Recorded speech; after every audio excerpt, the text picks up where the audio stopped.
If you have not seen this, Joe Biden apparently has stumbled significantly recently. And now it has also gotten to the point where even MSNBC and CNN can no longer defend him. One of them is going to try to, but they even have to call it out because it's so obvious. There was also that report that came from the special counsel that actually said Joe Biden is experiencing memory issues, something I think a lot of us have seen since his presidency. But I think now it has gotten to the point where they can no longer try to defend it or disguise it as something else. Let's get started with this clip from MSNBC, and then I'm going to show you the most recent issue, the most recent gaffe that Joe Biden has made publicly. Let's get into it. People who knock President Biden about his age or losing his fastball, he always pushes back, or the White House does, and talks about what a scrappy fighter he is. Could this report bring out that beast in Biden that a lot of people were hoping to see on the campaign trail? Well, Stephanie, that was certainly the thinking in the White House when they decided for President Biden to address this head on. He had given some remarks earlier in the day within about an hour of us as we were really just beginning to come to grasp with what the special counsel wrote. But obviously, the biggest takeaway, especially for so many Democrats across this country who have been so nervous about the president and his age and the voters' concerns about the president's age in this campaign, the fact that the special counsel made such a point of highlighting these memory lapses, of calling him elderly, was a concern that the White House decided they needed to address head on. But I will tell you, Stephanie, it's the president's remarks tonight reflected not just the anger of many in the White House who have had several days, at least a small circle of advisors, to digest this report and were stunned, frankly, to see the language that special counsel used, which they felt was entirely inappropriate. But it was a whole other thing to have the president do this himself. And you just saw him reacting very emotionally and angrily about the question that the special counsel said he didn't remember the death of his own son. I covered President Biden, then Vice President Biden, very closely during that period after he lost Bo. He stood in line for 5 hours as people in Delaware wished him well and paid their respects to his son. This is a searing memory for him. Just over the weekend, he marked what would have been his son's 55th birthday by visiting his gravesite. And so that is the emotion that I think the Biden White House felt was necessary for this moment, important for him to get out. But there's still a lot of work ahead for them. This is not an issue that's going to go away very quickly. You mentioned how many days there are until this election. This is one of those moments. The Biden team often says a lot of the things we focus on and talk about on a daily basis will be forgotten about in weeks, and we'll be moving on to other issues. But I think one of the concerns in the White House and the Biden campaign is that this sort of underlines what is, we know, going to be a top concern for voters into November.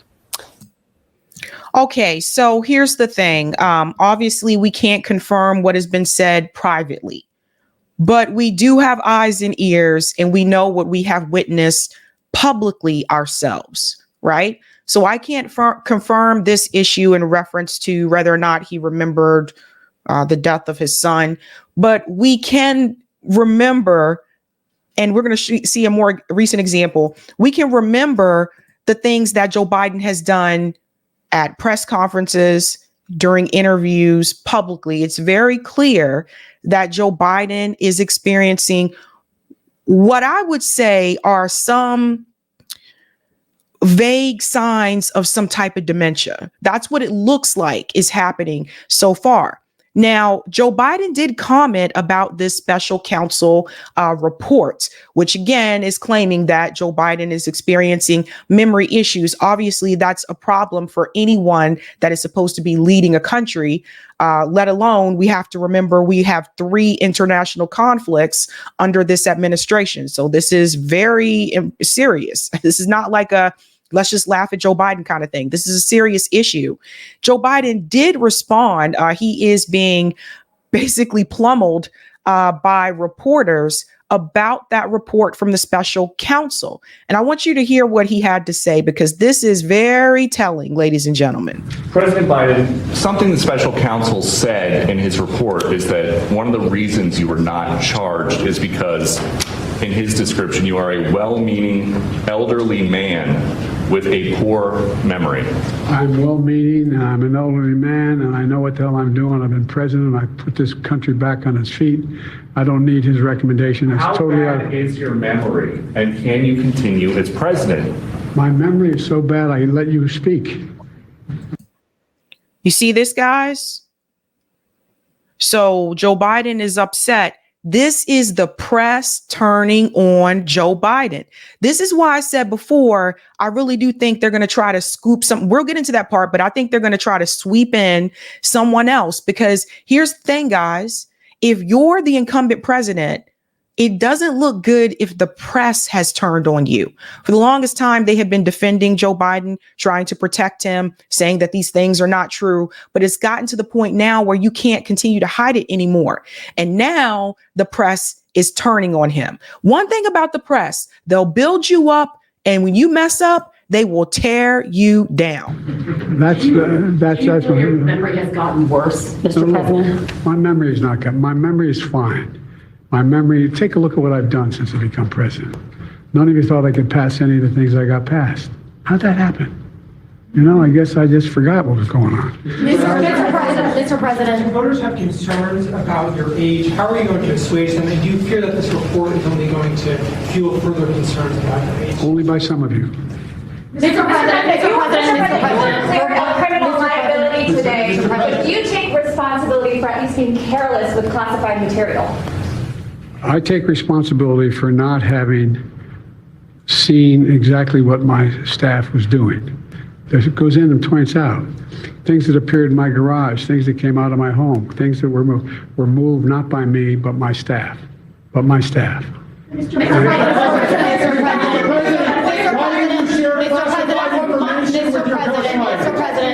Mr. President, for months when you were asked about your age, you would respond with the words, "Watch me." Well, many American people have been watching, and they have expressed concerns about your age. That is your judgment. That is your judgment. That is not the judgment of the press. They expressed concerns about your mental acuity. They say that you are too old. Mr. President, in December. Notice she said the forbidden words. She said your mental acuity. Everyone else has just been saying your age. And what did I tell you guys? I said it's not about the age. Bernie Sanders is what? About the same age as Joe Biden? Isn't Bernie Sanders like 80 or something like that? Okay, Bernie Sanders knows what he's saying, right? So I told you that was the narrative they were running with for the longest time. They was just, let's be nice about it and let's just say age and not use the words like mental acuity so the people don't get concerned and say, oh my God, this is the guy that has his hands on the nukes and he doesn't know where everything is and he don't have it all upstairs right now. This is very dangerous. But she said the words. You told me that you believe there are many other Democrats who could defeat Donald Trump. So why does it have to be you now? What is your answer to that question? I'm the most qualified person in this country to be president of the United States and finish the job I started. You see what's happening, ladies and gentlemen? Now the press is saying, why do you have to be the one to compete against Donald Trump? There are other people that they said would be better and could actually perform better against Donald Trump. In other words, the press is saying to Joe Biden, why are you staying in this race? Pay attention, guys. It's happening. Why are you confusing the names of world leaders? Thank you, everyone. Thank you very much. I did not share classified information. Thanks for watching. She said, why are you confusing the names of your leaders? Or not leaders of your leaders, excuse me. Why are you confusing the names of leaders? And we're going to get into that example here. This is in reference to Egypt. And apparently Joe Biden is mistaking the president of Egypt for the president of Mexico. Let's get into this one. The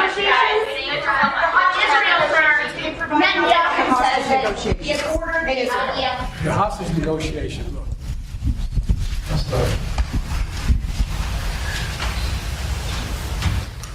I'm of the view, as you know, that the conduct of the response in Gaza, in the Gaza Strip, has been over the top. I think that,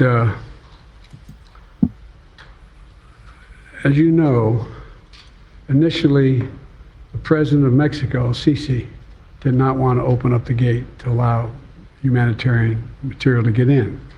I talked to him. I convinced him to open the gate. I talked to Bibi to open the gate on the Israeli side. I've been pushing really hard to get humanitarian assistance into Gaza.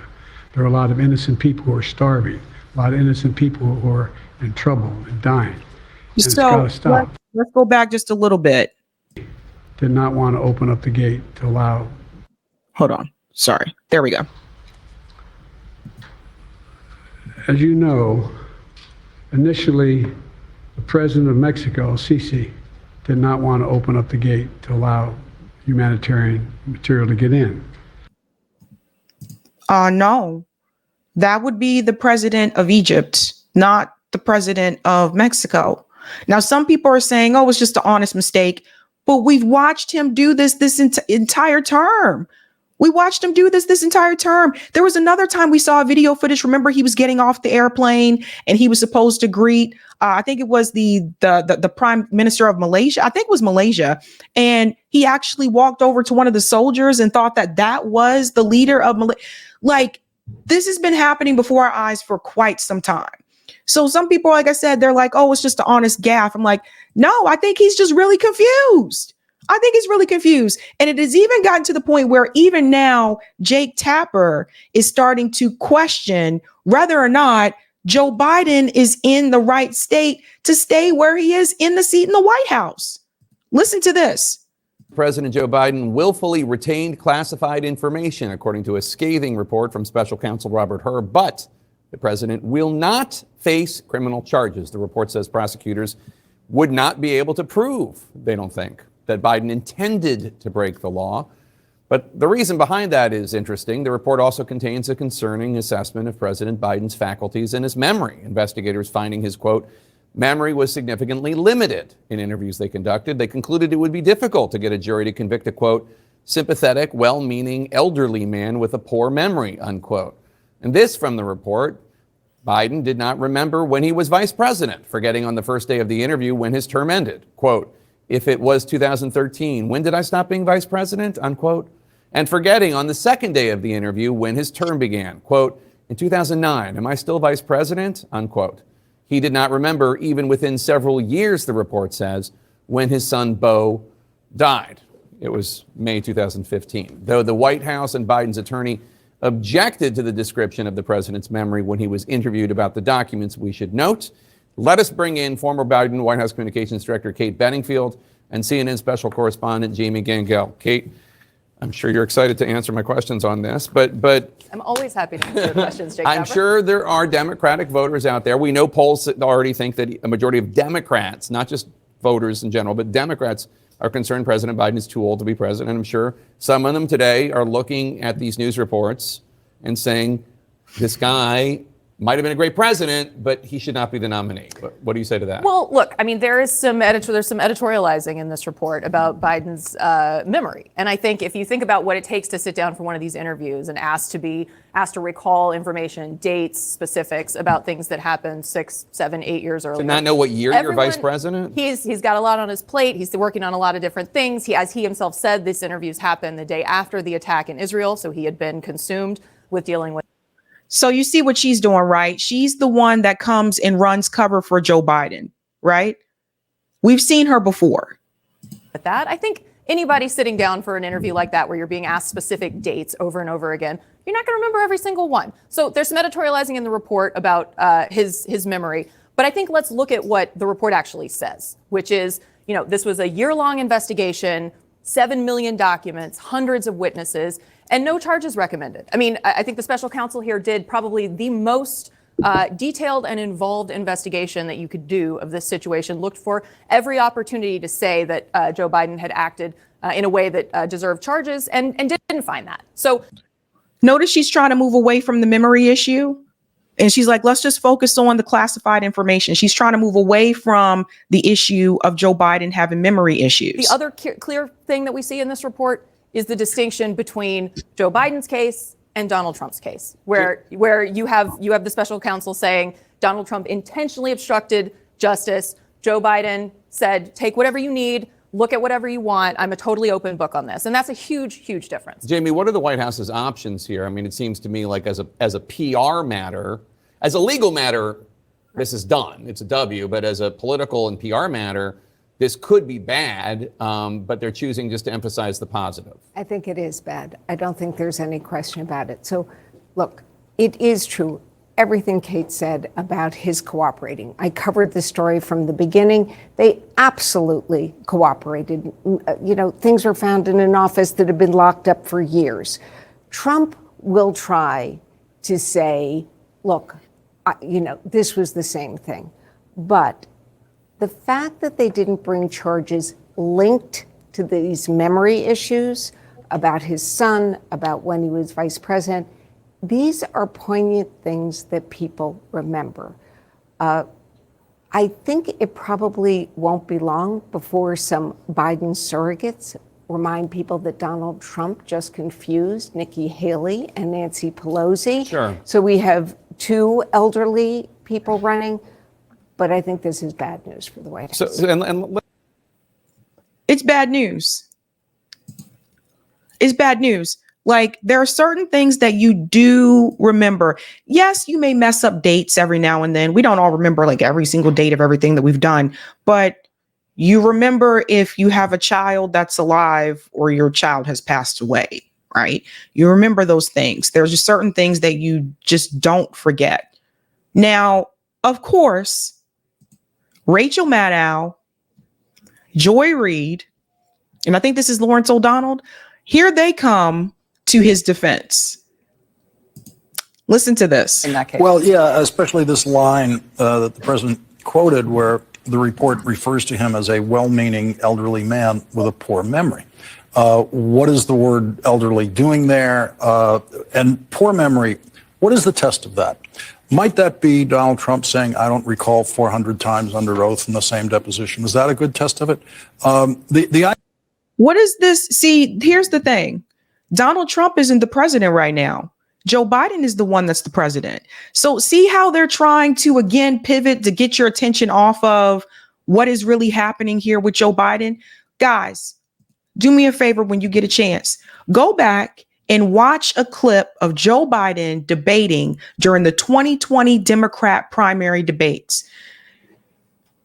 You honestly could see some of it there, but it's worse now. I want you to compare what you saw during that debate to what you see from Joe Biden now. You can see the difference. You can see the change. Idea that witnesses over a 40-year discussion don't remember everything, or that someone who graduates from college in June can't tell you where the diploma is in September. That seems to be a condition that this special prosecutor doesn't understand in the human mind.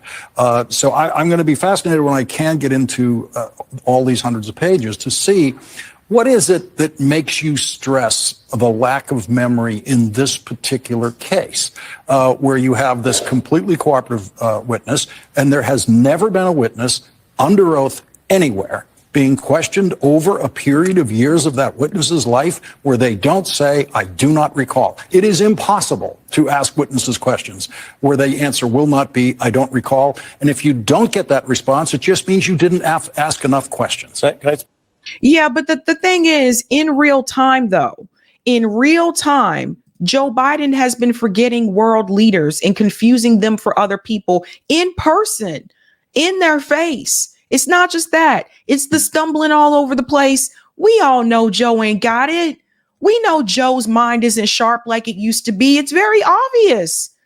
It's very obvious to anyone who's been paying attention. They are trying to drag this man over the finish line. And at what risk? We are in 3 international conflicts. We have Israel and Gaza. We have the war in Ukraine. And we have the war in Yemen. Plus, the United States just bombed Iraq again and Syria. This is not someone that you should have in the White House at this point in time, especially considering the fact that we have 3 conflicts. speak just on that? Because I had the same thought. It's fairly standard lawyering to advise people, even when in doubt or you think you might remember. If you can credibly say, I don't recall about something, that's a standard legal advice. And it has nothing to do with the age of the person giving the deposition. When you're under oath, you can't lie. If you do recall, you have to say that you can, but if you can't. Exactly. Well, that's the whole point, right, Rachel? That basically, because of those standards, the extra burden that you don't want to get anything wrong means you err on the side of saying, I don't recall, I don't remember, unless you really specifically do. And if there's a thing that might seem minor and you're not sure and you're being asked about a very specific aspect of it, like, was it in the morning, that meeting, or was it in the afternoon? And you had that meeting that day and you even refreshed your notes. I don't recall what time of day. And oh my gosh, you're 25 and you can't tell the morning and night apart. I will tell you this because we're going to get into all of it. But the president came out and spoke tonight because on the one hand, he has very good news. This exhaustive investigation led by a Trump-era holdover prosecutor cleared him of the wrongdoing on classified documents. No charges. Cleared him. No charges. End of story. Case closed. Good news.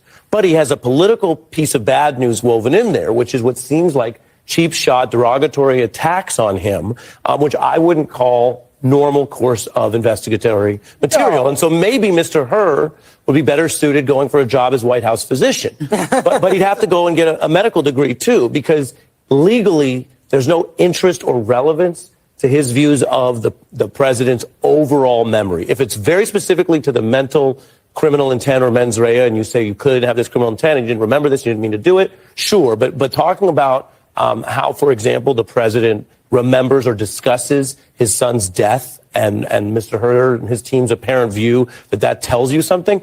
As soon as I saw that today, I thought, wow, that's a real partisan kind of tell in a report that has a good news legal headline. And the president just showing absolute rage at that point tonight. There was one. This is a mess. Like the fact that it takes 5 people to defend Joe Biden, to defend the fact that he is losing his memory. So here's what I think is going to happen, folks. I think Joe Biden is trying to slowly tap in Kamala Harris. Look at this tweet that came from him recently. Look at this. We are so fortunate to have a real leader, a true friend, and a historic vice president in Kamala Harris. We couldn't do this without you. You see this tweet here from Joe Biden? He tweeted that yesterday. That was tweeted yesterday. I don't know. Would be different if it wasn't election year, but it is election year. So here's what I think is going to happen, folks. I think that they're going to try to keep Joe Biden in as long as they can. And then I think at some point, he's going to announce that he is going to have to step down because of health reasons. And I think they're going to insert Kamala Harris. We thought about Gavin Newsom last year, but Gavin Newsom seems further and further away from this as an option now. He's got his own shit going on in California now. So I don't think that's going to be feasible. It also probably would cause rage among the Democratic Party, more so the liberals, because some people will say, how dare you put in Gavin Newsom in front of Kamala Harris when she's the next in line, right? So here's what I think. That tweet, to me, the fact that it happened this year, and that was yesterday, is revealing. And then also, Kamala Harris is also out here defending Joe Biden's mental acuity. Listen to this. I'm glad you asked. Listen, I have been privileged and proud to serve as Vice President of the United States with Joe Biden as President of the United States. And what I saw of that report last night, I believe is, as a former prosecutor, the comments that were made by that prosecutor, gratuitous, inaccurate, and inappropriate. October 7th,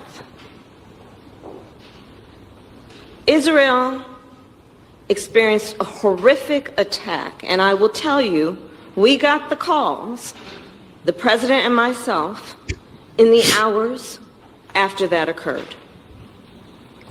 It was an intense moment for the Commander-in-Chief of the United States of America. And I was in almost every meeting with the President in the hours and days that followed. See, she's rehearsing. She's getting ready. This is what I think. I think this is her. Notice how she's speaking here. She doesn't talk like this in interviews. She's not strong in interviews, especially when pressed about foreign policy. Remember, Kamala Harris is the one who is in charge of the border. That assignment was given to her. And you see where we are with that situation. So just keep in mind, I think this is her. She's auditioning right now. Countless hours with the Secretary of Defense, the Secretary of State, the heads of our intelligence community, and the President was in front of and on top of it all, asking questions and requiring that America's military and intelligence community and diplomatic community would figure out and know how many people were dead, how many are Americans, how many hostages, is the situation stable? He was in front of it all. And he got it wrong. I don't know if that was the best example to use, the October 7th, because Joe Biden also told people that he saw evidence, he saw pictures of beheaded babies. Then they had to come back and retract that statement. So I'm not sure that was the best example to use, Kamala.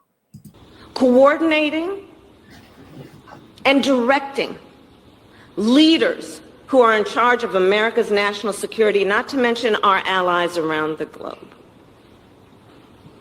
for days and up until now, months.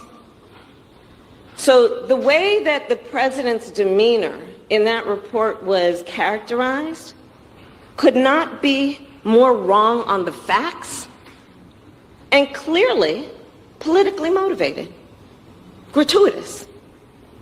And so I will say that when it comes to the role and responsibility of a prosecutor in a situation like that, we should expect that there would be a higher level of integrity than what we saw. Thank you. Thank you for the question.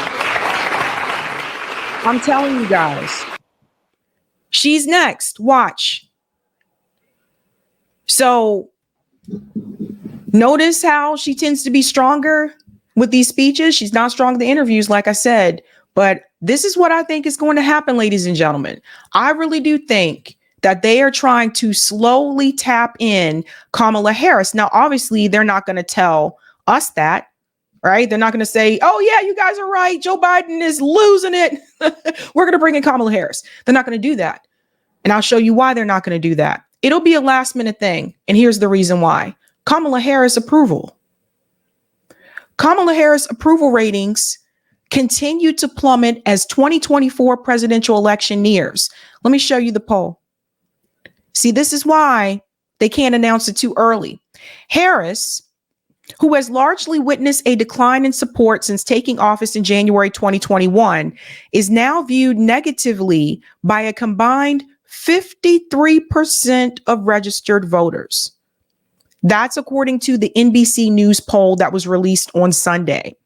Of the 1,000 registered voters who took part in the survey, this was conducted January 26th to January 30th, only a combined 28% said they hold a net positive view of the vice president, a 4-point drop since June. Among those whose responses were recorded, 42% said they hold a very negative view of Kamala Harris. 11% said they hold a somewhat negative view of her. 10% said they hold a very positive view of Harris, while 18% said they hold a somewhat positive view of Harris. So this is why they're not going to do this now. I really do think it may even come down to the wire where they say, all right, that's it. Joe's going to step down and Kamala's going to step up. And if that happens, if you think it's close between Donald Trump and Joe Biden right now, it won't be close between Donald Trump and Kamala Harris. at all. Because remember, Kamala Harris couldn't even get a delegate in her home state of California when she ran for president as a Democrat in 2020. She's not well liked. This is what I've been trying to tell people for the longest time. Outside of her sorors, outside of the Greek life, outside of the Black bourgeoisie, the people that Kamala Harris rubs elbows and shoulders with, everyday working class people not feeling Kamala like that. And a lot of Black people not feeling Kamala like that, to be honest. So if Kamala Harris is running against Donald Trump, I think Donald Trump would blow her out the water. You do not want that to happen. You don't want it to be Kamala. I want it to at least be competitive. I want some competition. You know, who wants to sit there and watch a blowout? I want some type of competition. But it was over. That's what they're going to do. They're going to try to slide Kamala Harris in. We are in very, very scary times. Very scary times. Could you trust? I don't trust Joe Biden handling foreign policy. I don't trust Kamala Harris handling foreign policy. So here we are. None of these people, I think, are fit for the job. None of them. You have other options, folks. There are people running third party and independent. You have other options. You do not have to settle for Republican Party or the Democratic Party.